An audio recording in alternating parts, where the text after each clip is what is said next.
adalah kematian dan kebangkitan Tuhan Yesus. Bukan telur. Telur dan kelinci agak aneh kan? Itu nggak tahu tuh kenapa ya ceritanya. Kalau Paskah dibagi telur, gambarnya kelinci, bukan ayam. Tapi bukan itu ya. Kematian Yesus dan kebangkitannya itu merupakan rangkaian Paskah yang dialami oleh kita anak-anak Tuhan, orang percaya. Dan puji Tuhan kalau kita bisa percaya kepada Yesus. Sebab saudara, dalam Matius pasal 28 ada banyak orang sulit untuk percaya Yesus. Ada banyak orang percaya Yesus tapi Yesus yang mati, enggak bangkit katanya. Ya, Yesus yang tidak hidup kembali. Kalau kita bisa percaya Yesus mati dan bangkit untuk kita, itu adalah kemurahan Tuhan. Kalau dalam Matius pasal 28 saudara baca ayat 11, ini dusta mahkamah agama waktu itu ya di Yahudi, di Israel. Dikatakan ketika mereka di tengah jalan datanglah beberapa orang dari penjaga itu, penjaga-penjaga kubur Yesus yang ketika Yesus bangkit terjadi gempa bumi yang hebat dan mereka ketakutan. Lalu mereka melarikan diri lalu ke kota dan memberitahukan segala yang terjadi kepada imam-imam kepala yang merupakan musuhnya Yesus.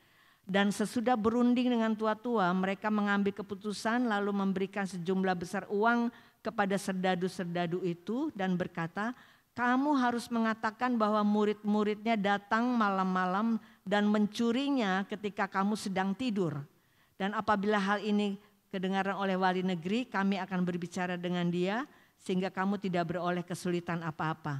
Mereka menerima uang itu dan berbuat seperti yang dipesankan kepada mereka, yaitu menyebarkan berita bohong bahwa murid-muridnya datang malam-malam mencuri jenazah Yesus. Jadi Yesus bukannya bangkit, jenazahnya dicuri, begitu ya. Dan cerita ini tersiar di antara orang Yahudi sampai sekarang. Orang Yahudi sulit untuk percaya bahwa Yesus adalah Mesias. Mereka sulit percaya bahwa Yesus mati dan bangkit kembali. Mereka yang sudah menyesah Yesus, mereka menganiaya Yesus, mereka menyalibkan Yesus. Mereka lihat Yesus mati. Tetapi ketika kemudian mereka juga tahu bahwa Yesus pernah berkata hari ketiga akan bangkit. Baca Matius pasal 27 ayat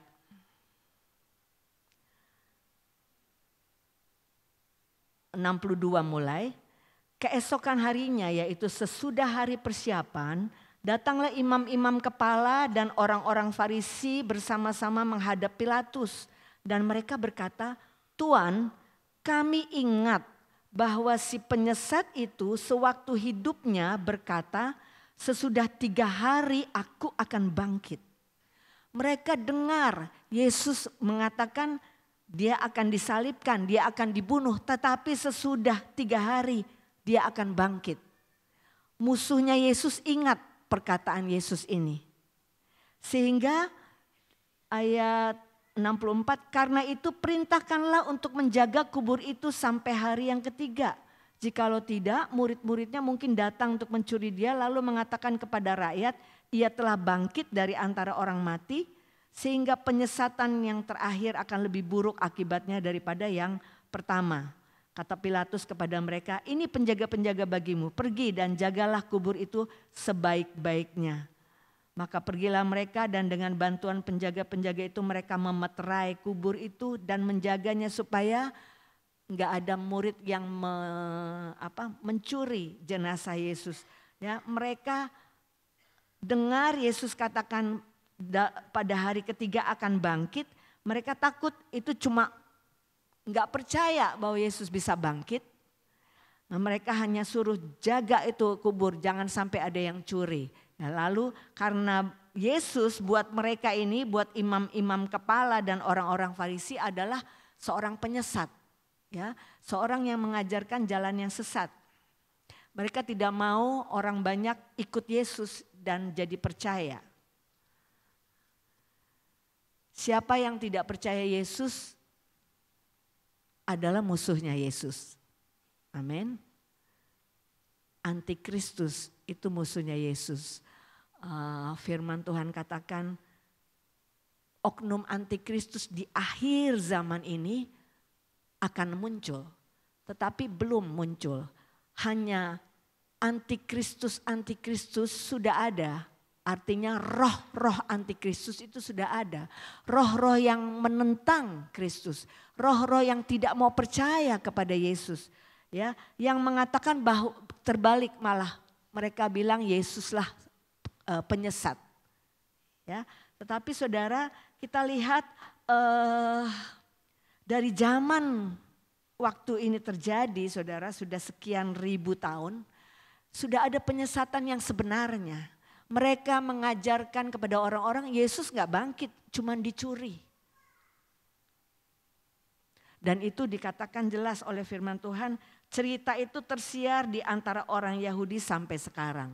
Orang Yahudi begitu sulit untuk percaya kepada Yesus sebagai Mesias, apalagi percaya bahwa Yesus itu sudah bangkit. Ya, tetapi bagaimana dengan kita? Saudara percaya Yesus bangkit? Beneran percaya? Haleluya ya. Mungkin ada yang ya karena udah kebiasaan. Kalau Kristen itu nanti ada Jumat Agung libur kan. Nah itu mesti libur untuk orang Kristen harus ke gereja. Perjamuan kudus. Abis yang kemarin itu. Memperingati kematian Yesus. Hari Minggunya memperingati Yesus bangkit. Udah begitu aja, jadi karena udah dari kecil diajarin tetapi mungkin masih ada keraguan atau mungkin belum terlalu yakin bahwa Tuhan kita ini benar-benar pernah mati tetapi bangkit kembali. Dia adalah Allah yang hidup. Coba kita baca dulu di Matius pasal 28 tadi. Kita baca dulu kisahnya nih saudara ya, tentang kebangkitan Yesus.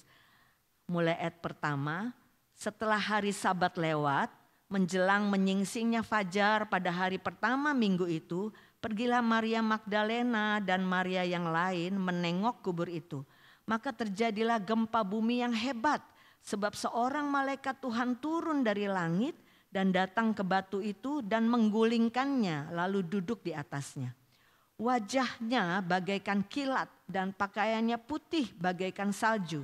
Dan penjaga-penjaga itu gentar ketakutan. Penjaga-penjaga tadi ya yang disuruh oleh Pilatus. Dan menjadi seperti orang-orang mati saking ketakutannya. Karena gempa hebat yang terjadi. Seperti kemarin gempa di Myanmar ya, banyak korban. Nah, mungkin ini waktu Yesus mati juga terjadi gempa bumi yang seperti itu dahsyat. Sampai penjaga-penjaga ketakutan sampai pucat seperti orang mati. Akan tetapi malaikat itu berkata kepada perempuan-perempuan itu, janganlah kamu takut sebab aku tahu kamu mencari Yesus yang disalibkan itu. Ia tidak ada di sini sebab ia telah bangkit sama seperti yang telah dikatakannya. Sebab ia telah bangkit sama seperti yang telah dikatakannya. Mari lihatlah tempat ia berbaring dan segeralah pergi dan katakanlah kepada murid-muridnya bahwa ia telah bangkit dari antara orang mati. Ia mendahului kamu ke Galilea, di sana kamu akan melihat dia. Sesungguhnya aku telah mengatakannya kepadamu. Mereka segera pergi dari kubur itu dengan takut dan dengan sukacita yang besar dan berlari cepat-cepat untuk memberitahukannya kepada murid-murid Yesus.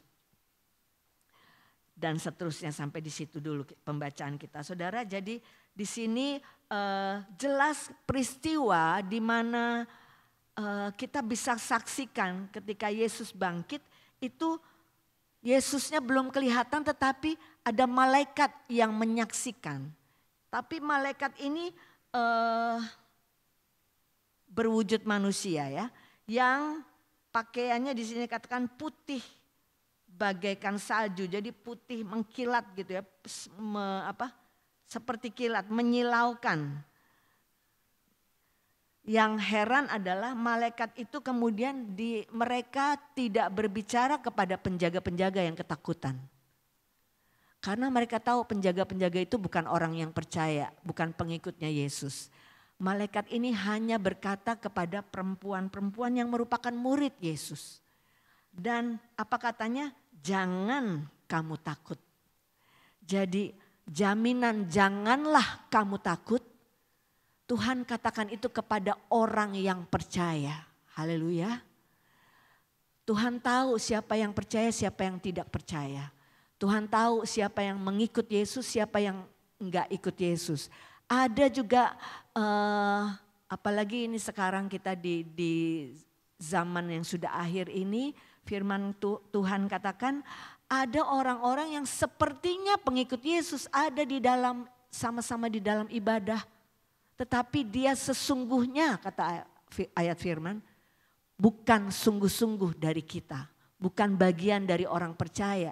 Dia cuma pura-pura percaya. Ada kepentingan pribadi yang niatnya itu jahat. Niatnya mau menyesatkan anak-anak Tuhan. Ya, dan kalau malaikat ini katakan, janganlah kamu takut. Sebab aku tahu kamu mencari Yesus yang disalibkan itu. Kata janganlah kamu takut ini hanya ditujukan kepada orang-orang percaya. Orang-orang pengikut Yesus. Haleluya.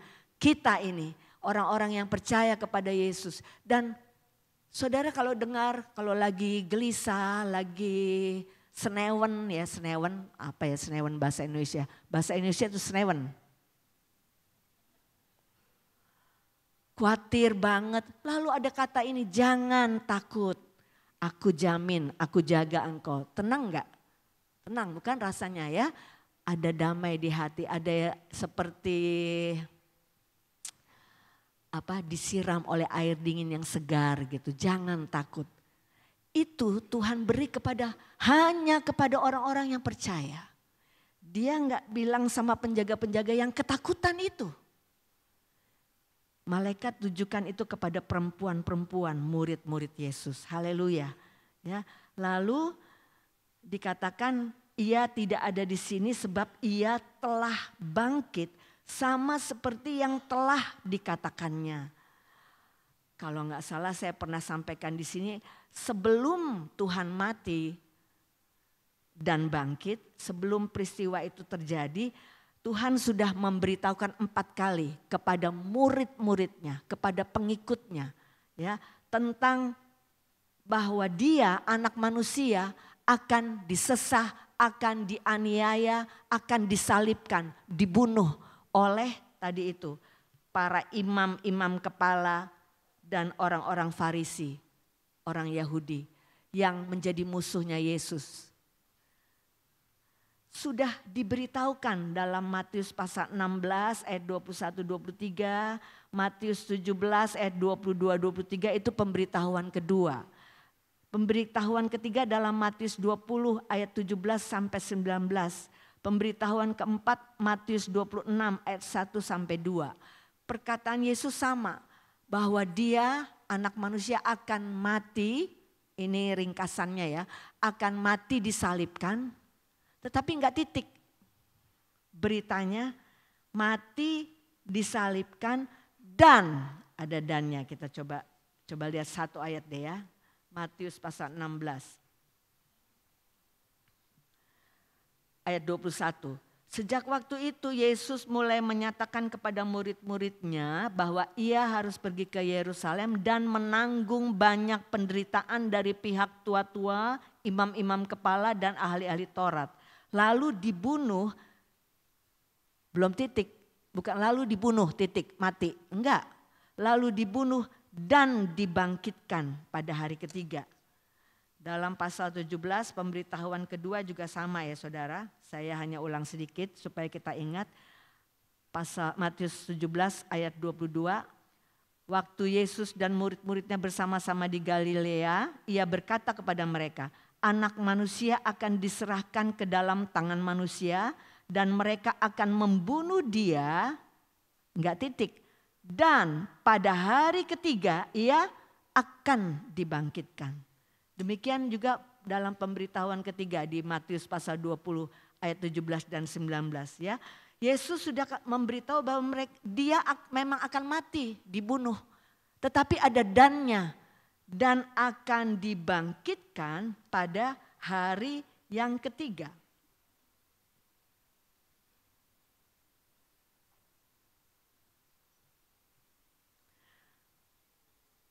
Jadi sebenarnya di Matius 28 ini peristiwa Yesus bangkit. Kalau murid-murid memperhatikan firman Yesus sebelumnya, perkataan Yesus kepada mereka sebelumnya, betul-betul mereka perhatikan utuh firman Tuhannya, enggak cuma sampai akan dibunuh mati, titik. Tetapi dan dibangkitkan, mereka akan ingat. Dan enggak jadi kaget ya bahwa Yesus bangkit, enggak ada lagi dikubur. Manusia biasanya begitu ya saudara, kalau udah ada hal yang menyusahkan hati, itu saja yang sampai di situ yang dipikirkan. Mati ya udah deh enggak ada harapan begitu ya. Padahal ada dannya, Yesus akan bangkit kembali. Haleluya. Dan herannya di sini ayat 6 Matius pasal 28, ia tidak ada di sini sebab ia telah bangkit sama seperti yang telah dikatakannya. Jadi apa yang dikatakan Yesus, firman-Nya Yesus itu terjadi persis seperti yang dia katakan. Haleluya. Maka kita boleh percaya firman Tuhan ini. Kita harus percaya Alkitab ini adalah firman Tuhan.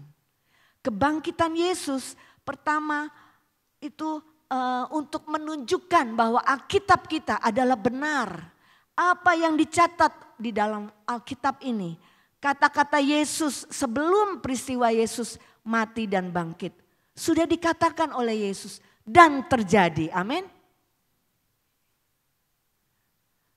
Jadi dari kebangkitan Yesus, peristiwa kebangkitan Yesus, kita bisa lebih yakin lagi. Firman Allah yang ada pada kita, Alkitabmu, itu adalah firman Tuhan. Semuanya ini benar, amin. Dan apa yang sudah dikatakan di sini, jangan kita ragu. Semua akan terjadi, termasuk janji-janji Tuhan. Haleluya. Ya, firman Tuhan Alkitab, dalam Alkitab banyak sekali janji-janji Tuhan. Salah satunya tadi, jangan kamu takut. Jangan kamu takut. Aku menyertai kamu. Dia disebut apa? Immanuel, Allah beserta kita. Itu pernyataan firman. Terjadi enggak saudara? Saudara percaya? Haleluya. Ya, jadi kebangkitan Yesus juga merupakan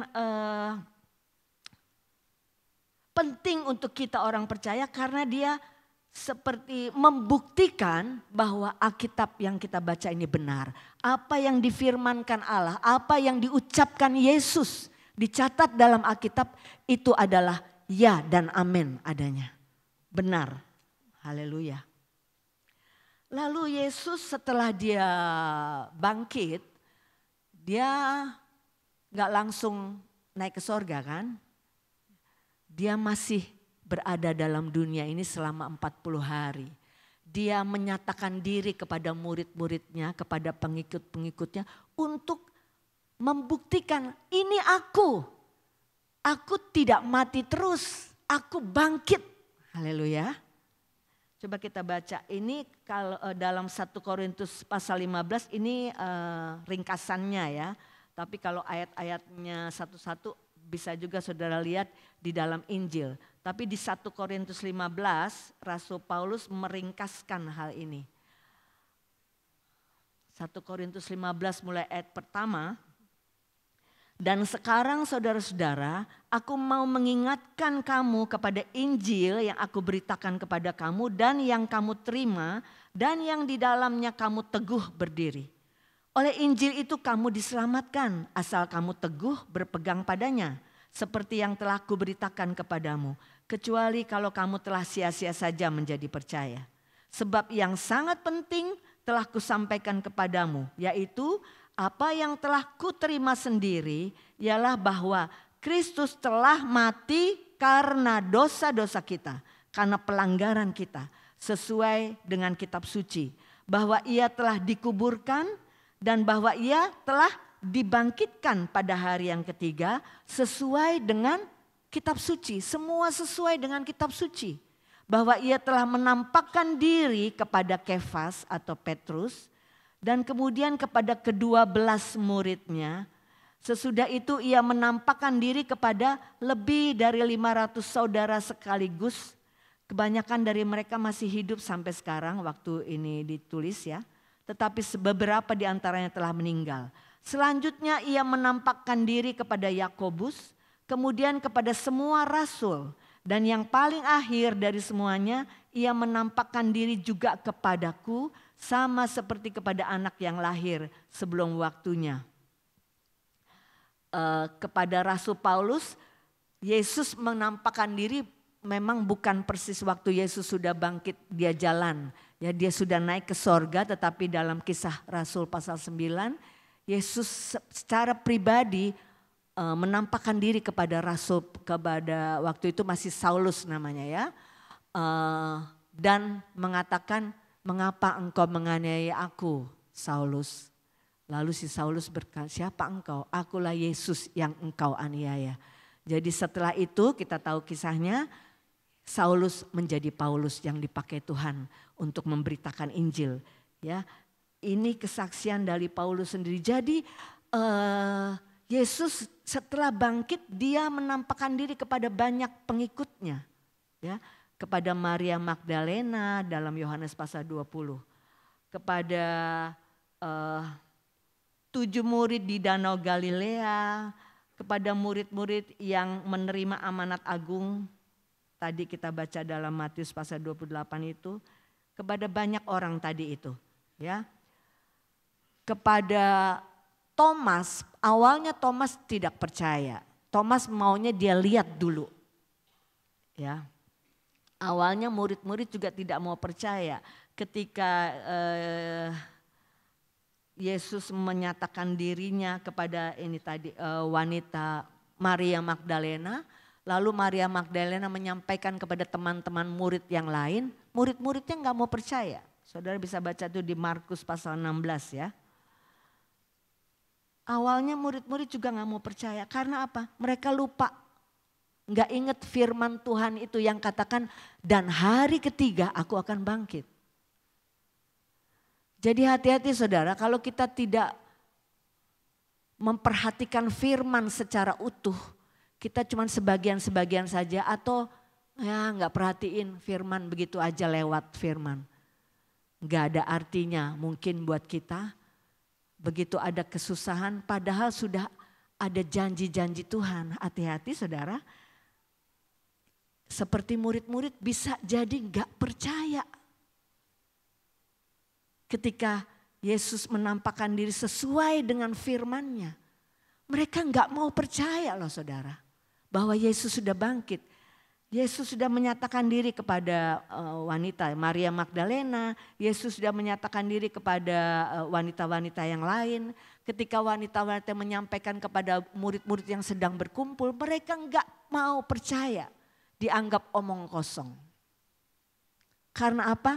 Mereka nggak nyimak firman yang tadi Yesus katakan. Dan pada hari ketiga aku akan bangkit. Maka hati-hati untuk kita perhatikan firman. Ini firman Tuhan, bukan perkataan manusia. Firman Tuhan, biar kita sangat perhatikan dengan sungguh dan utuh kita perhatikannya. Jangan separuh-separuh, sebagian aja, yang lain tidak diperhatikan. Kita bisa salah tafsir, kita bisa salah dan akhirnya nggak percaya ketika hal itu terjadi. Haleluya. Jangan kita seperti itu ya. Tapi biarlah kita benar-benar perhatikan tiap kali firman dibacakan kepada kita. Perhatikan benar, terima seutuhnya. Bahkan nasihat firman, lakukan apa kalau ada perintah-perintah Yesus di dalamnya. Sehingga firman itu benar-benar hidup di dalam kita. Ada lagu kan, kita hidupi kebenaran Tuhan.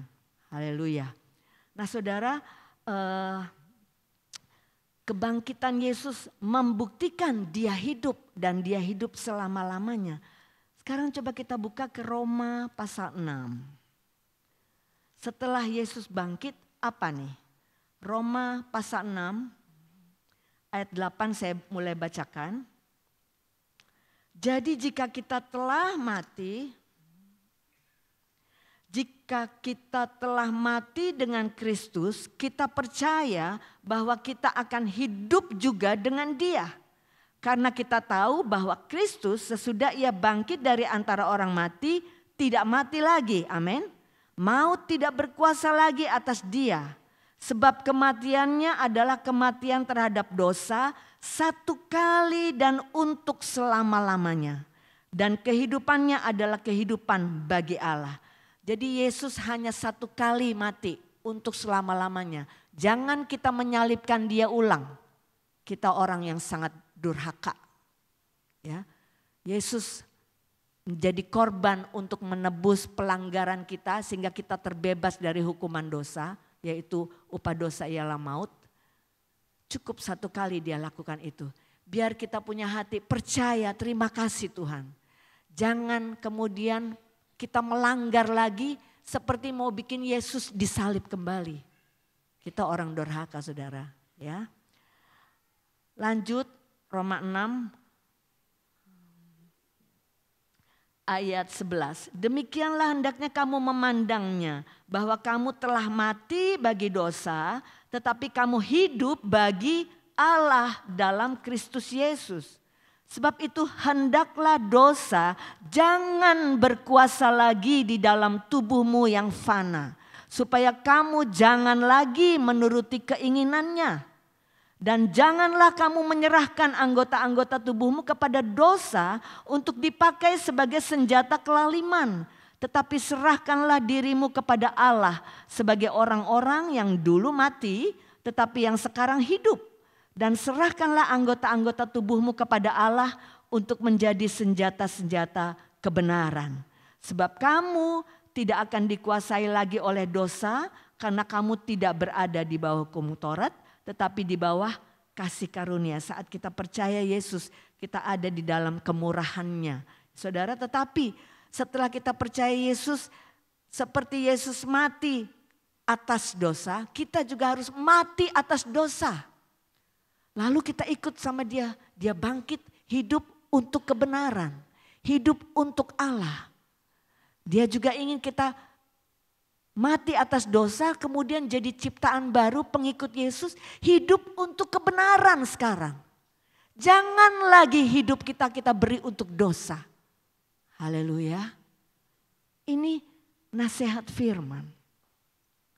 Hendaklah dosa jangan berkuasa lagi dalam tubuhmu yang fana, supaya kamu jangan lagi menuruti keinginannya. Haleluya. Ini firman, bukan Rani yang ngomong.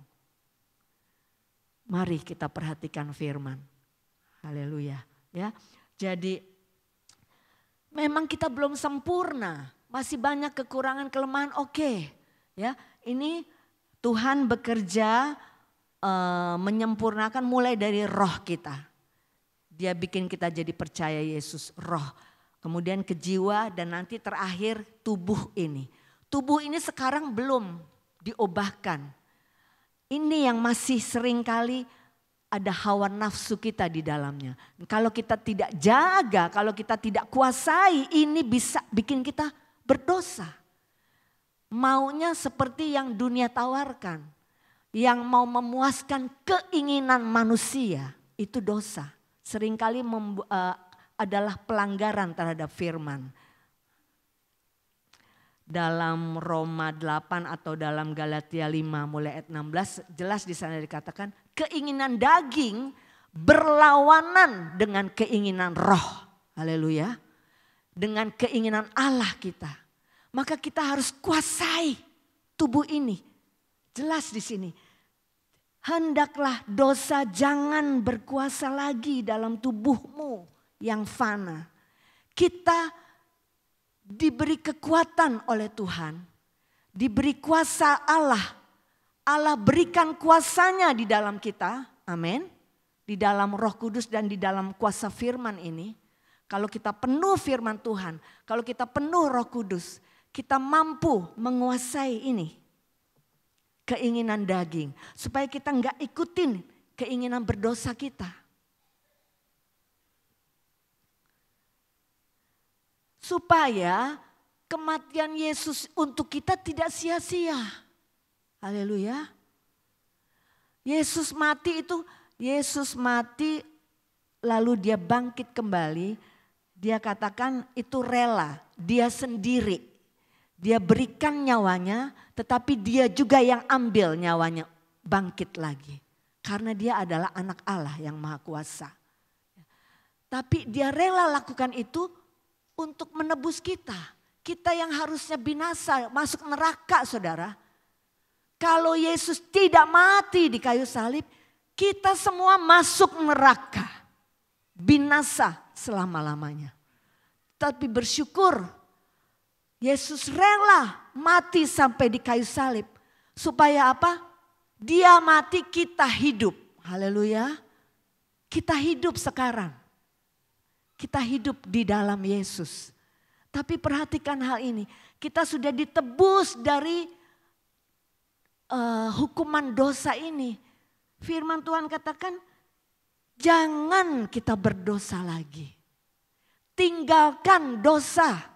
Lari dari dosa. Amin.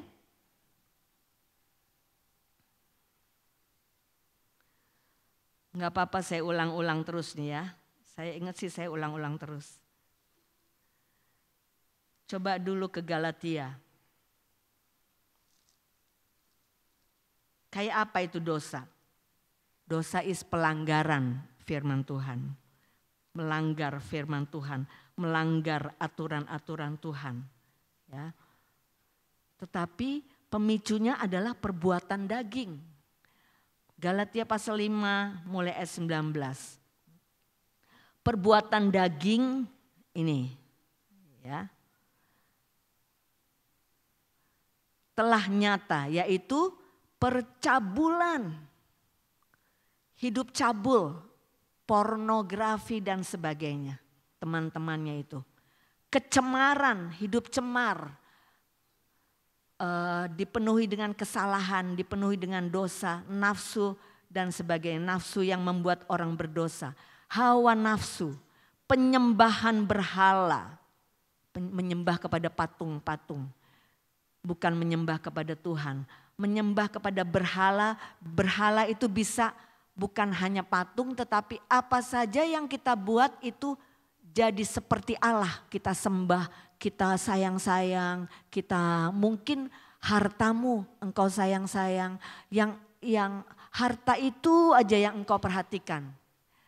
Ya, mungkin mobil kesayanganmu tiap hari dielus-elus di mobil. Sampai harusnya waktu beston jadi nggak beston. Gara-gara bersihin mobil, dikasih supaya mengkilat mobilnya. Itu berhala. Hati-hati. Lalu apa ini? Sihir, perseteruan, permusuhan, perselisihan, iri hati. Hati-hati saudara. Iri, nggak senang ngelihat orang senang, itu iri. Amarah. Amarah nih lebih dari marah ya. Tuhan pernah marah, tapi dia bukan marah kepada orangnya. Tuhan marah kepada perbuatan dosa. Ya. Kita boleh marah kepada perbuatan dosa. Tetapi kalau sudah amarah, 7 turunan aku gak mau ampunin loh. 7 turunan, lama banget kan. Itu sudah amarah. Kepentingan diri sendiri.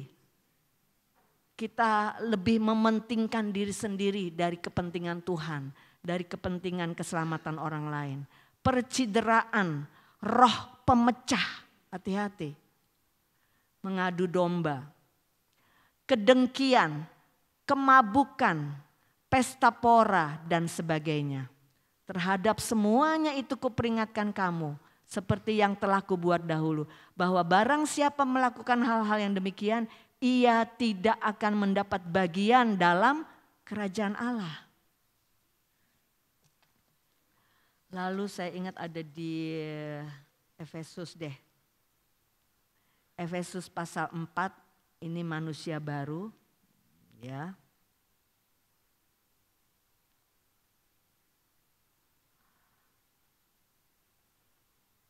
Ayat 22 mulai saya baca, yaitu bahwa kamu berhubung dengan kehidupan kamu yang dahulu harus menanggalkan manusia lama.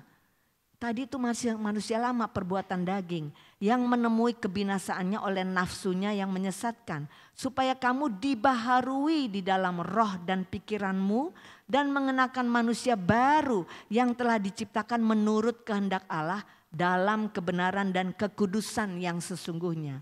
Karena itu buanglah dusta, berbohong. Hati-hati saudara, nggak ada bohong dikit-dikit lah dosa putih.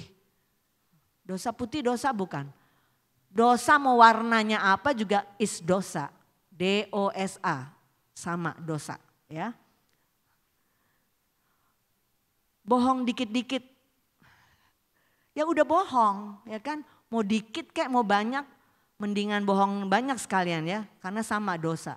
Ya enggak juga, mendingan jangan bohong.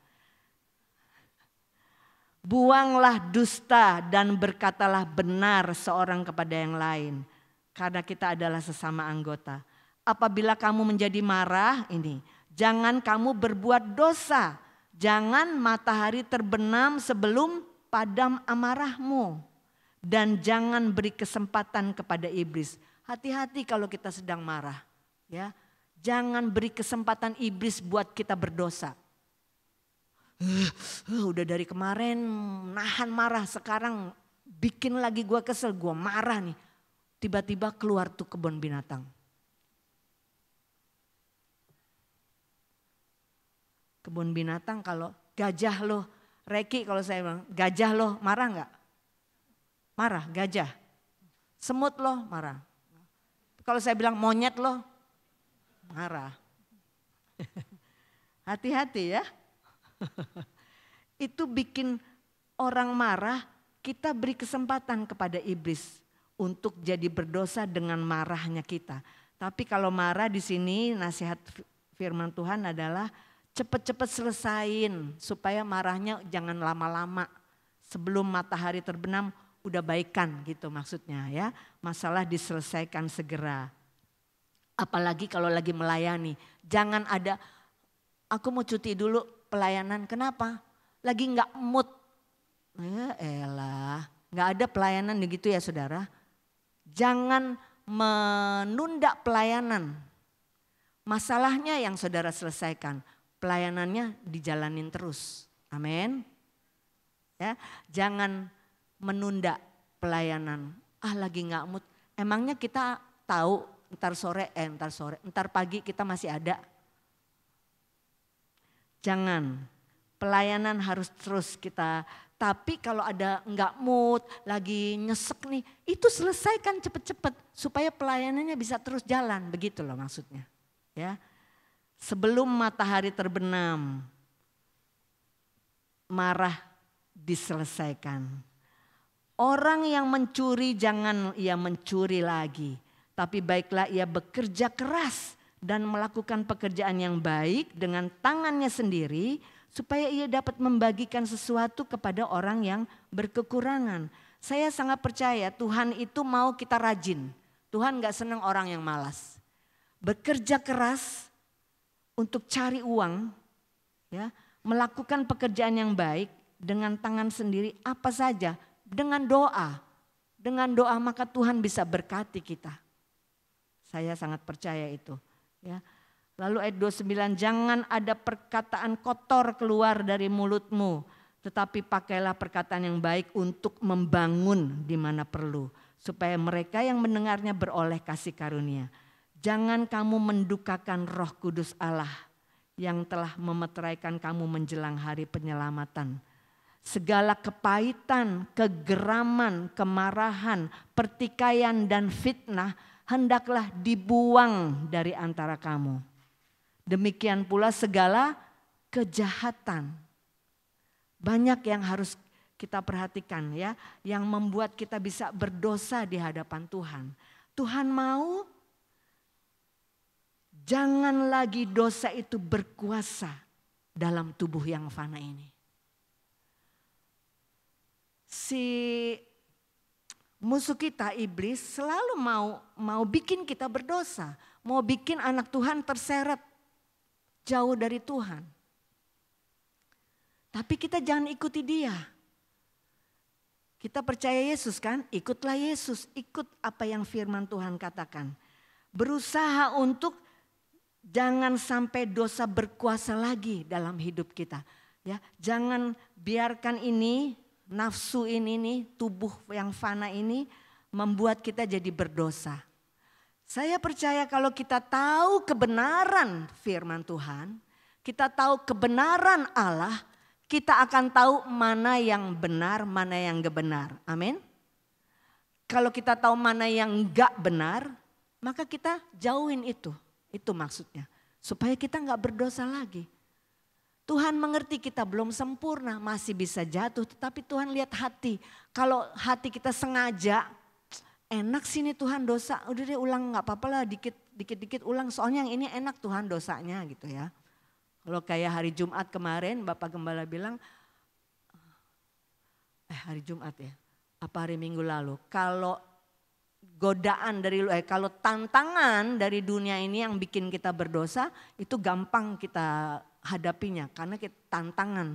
Tapi kalau rayuan, kalau godaan untuk kita berdosa itu yang susah. Soalnya rayuan, dirayu, digoda. Aduh cantiknya godaan buat dosa nih.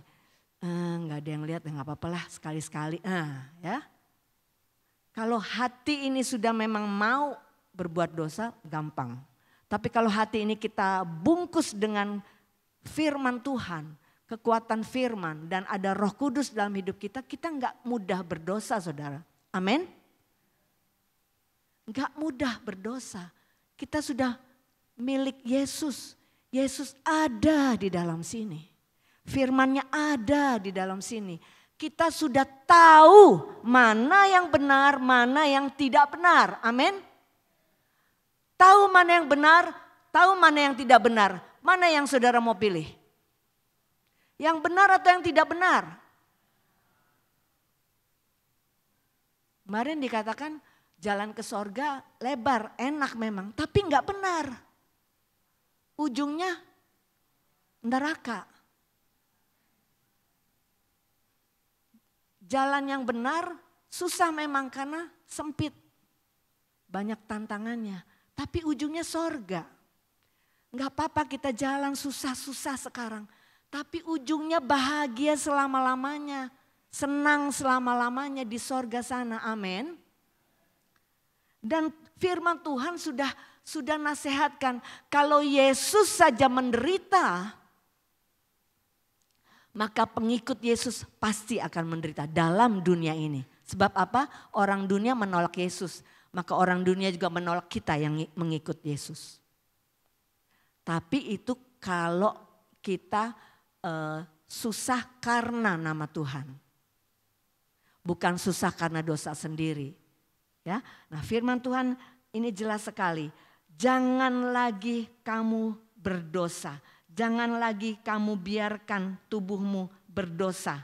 Ya, hendaklah dosa jangan berkuasa lagi dalam tubuhmu. Untuk hal ini saudara, satu-satunya adalah kita perlu Roh Kudus. Tadi dalam Galatia pasal 5 ya. Kita perlu Roh Kudus.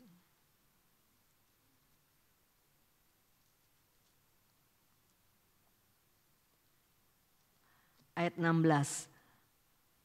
Maksudku ialah hiduplah oleh roh maka kamu tidak akan menuruti keinginan daging. Kalau kita hidup mengikuti Roh Kudus, kita bisa menyangkal keinginan daging kita yang mau berdosa itu. Sebab keinginan daging berlawanan dengan keinginan roh dan keinginan roh berlawanan dengan keinginan daging.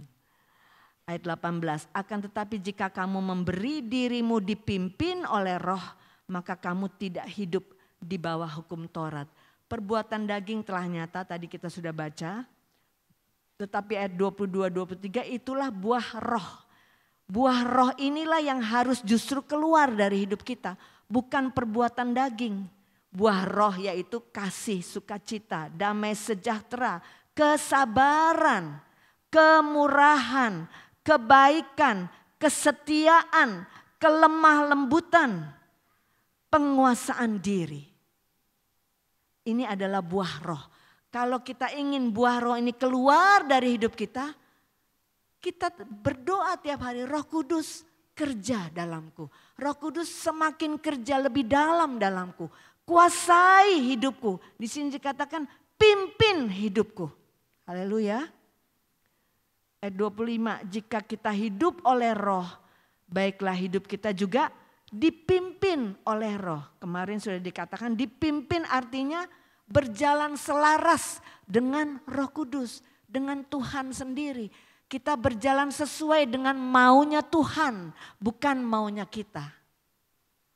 Untuk dapat hidup jauh dari dosa, kita perlu Roh Kudus. Seperti tema kita tahun ini, saudara, ingat? Masih ingat enggak? Kisah Para Rasul 19 ayat 2. Sudahkah kamu penuh dengan Roh Kudus? Haleluya. Bisa jawab? Jawab dalam hati, tapi Tuhan dengar ya. Kita perlu dipenuhkan dengan Roh Kudus. Supaya kita bisa kuasai keinginan daging kita. Tidak lagi biarkan dosa itu menguasai hidup kita ini. Sehingga kita berdosa lagi. Tuhan gak mau begitu. Tuhan tahu kita sanggup untuk tidak berdosa. Asal kita berjalan dipimpin roh. Sampai nanti Tuhan bawa kita benar-benar sempurna. Sama sekali keinginan berdosa pun udah gak mau. Gak bisa berdosa. Itu kalau sudah sempurna. Maka kemudian layak masuk sorga. Saudara, selalu diberitakan sebentar lagi kita akan lihat Yesus datang kembali. Karena memang sudah sebentar lagi, saudara. Betul-betul sebentar lagi. Ini sudah ujung dari ujungnya akhir zaman. Roh Kudus sedang bawa gerejanya kepada kesempurnaan. Haleluya. Tergantung kita. Keputusan ada di kita. Kita mau ikut masuk ke dalam jalan arusnya Roh Kudus. Masuk ke dalam kesempurnaan yang Tuhan sedang buat. Atau kita masih tetap mau, aku mau seenakku aja, susah ikut Tuhan. Terserah kepada kita. Tapi Tuhan dengan kasihnya, dengan kerelaannya dia sudah mati buat kita saudara. Apa yang kita mau balas? Tentunya kita juga berusaha ya, hidup kudus. Hidup sesuai dengan maunya Roh Kudus. Hidup selaras dengan maunya Tuhan. Haleluya.